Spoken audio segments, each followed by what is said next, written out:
سب سے پہلے آپ کو بتائیں، اسلام آباد ہائی کورٹ نے پارلیمنٹ ہاؤس سے گرفتار P T I M N As کا 8 روزہ جسمانی ریمانڈ کل عدم قرار دے دیا ہے۔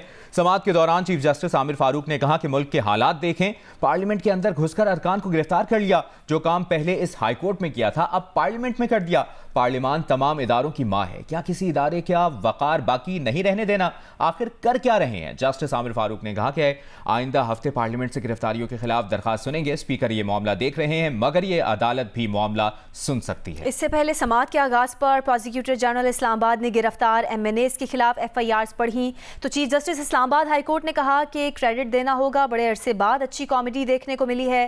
شعیب شاہین پر پستول ڈال دی، کیا شعیب شاہین کو میں نہیں جانتا؟ گوہر خان پر پستول ڈال دی، کیا گوہر خان کو آپ اور میں نہیں جانتے؟ جسٹس عامر فاروق نے کہا کہ کامیڈی آپ نے پڑھ لی، اب ان سے برآمد کیا کرنا ہے؟ پروسیکیوٹر جنرل اسلام آباد نے کہا کہ شعیب شاہین سے ڈنڈا برآمد ہو گیا ہے۔ اس جملے پر جسٹس عامر فاروق کی بے ساختہ ہنسی نکل گئی، کمرہ عدالت میں کہے گونج اٹھے۔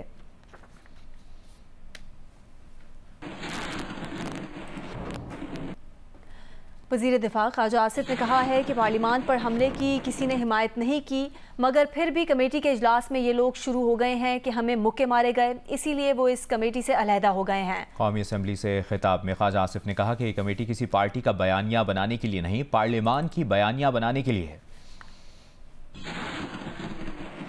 پارلیمنٹ کے اوپر حملہ جو ہے اس کی کسی شخص نے اس ہاؤس میں حمایت نہیں کی۔ یہ اپنا نیریٹو بلڈ کرنے کے لیے کمیٹی نہیں بنائی گئی، یہ اس ہاؤس کا نیریٹو بلڈ کرنے کے لیے کمیٹی بنائی گئی ہے۔ لیکن اس کمیٹی کی جو سپرٹ جو بلاول صاحب نے پیش کی تھی، وہاں بھی یہی سلسلہ شروع ہو گیا کہ ہمیں مکے مارے گئے، ہمیں یہ ہوا، ہمیں یہ ہوا۔ اس ساری کی ساری کمیٹی کا جو ہے سپرٹ جو ہے میں سمجھتا ہوں کہ وہاں پہ نیوٹرلائز ہو گئی، اور میں جو ہے اس کمیٹی کا حصہ نہیں رہنا چاہتا۔ Chairman P T I barrister Gohar نے کہا ہے کہ وہ دل پر پتھر رکھ کر میثاق پارلیمان بنانے کے لیے قائم کمیٹی کا حصہ بنے تھے۔ قومی اسمبلی کے اجلاس کے بعد گفتگو میں انہوں نے یہ بھی کہا کہ خواجہ آصف زبان ٹھیک کریں، بولنے کے بعد جواب سننے کا حوصلہ بھی رکھیں۔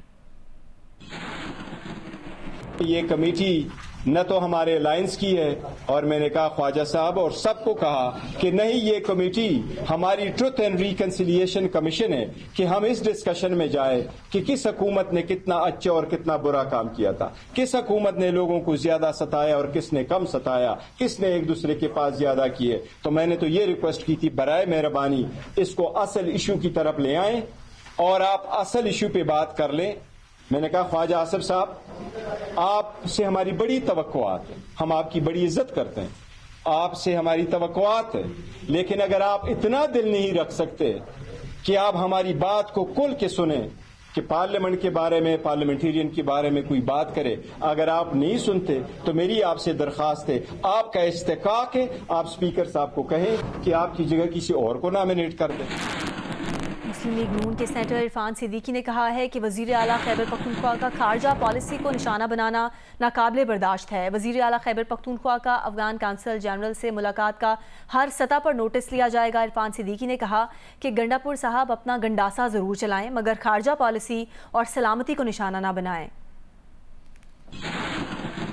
میں یہ تنبیہ کرتا ہوں گنڈا پور صاحب سے کہ وہ بے شک اپنا گنڈاسا استعمال کریں ہر معاملے میں، لیکن پاکستان کی سلامتی کے حوالے سے، خارجہ امور کے حوالے سے اپنے طور پر بغیر فارن آفس کو اعتماد میں لیے، بغیر حکومت کو اعتماد میں لیے، فارن پالیسی کے حوالے سے امور طے کرنے کے لیے فارن جو ایک افغانستان کے کونسل جنرل ہے انہیں طلب کر لیا اور انہیں دعوت دی کہ آپ ہمارے یہاں آئیں، ہم افغان امور پہ بات چیت کرنا چاہتے ہیں، اور انہوں نے بات چیت کی۔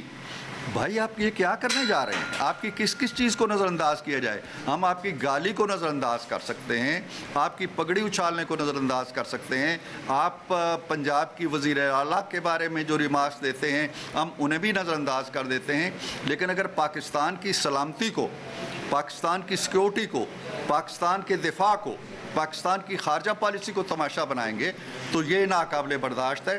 اس کا نوٹس لیا جائے گا، حکومت بھی لے گی، اور ہم پارلیمنٹ کے اندر بڑی توانا آواز اٹھائیں گے، اور ہم افغانستان گورنمنٹ سے بھی اس احتجاج کا حق محفوظ رکھتے ہیں کہ وہ ہمارے دفتر خارجہ کو اعتماد میں لیے بغیر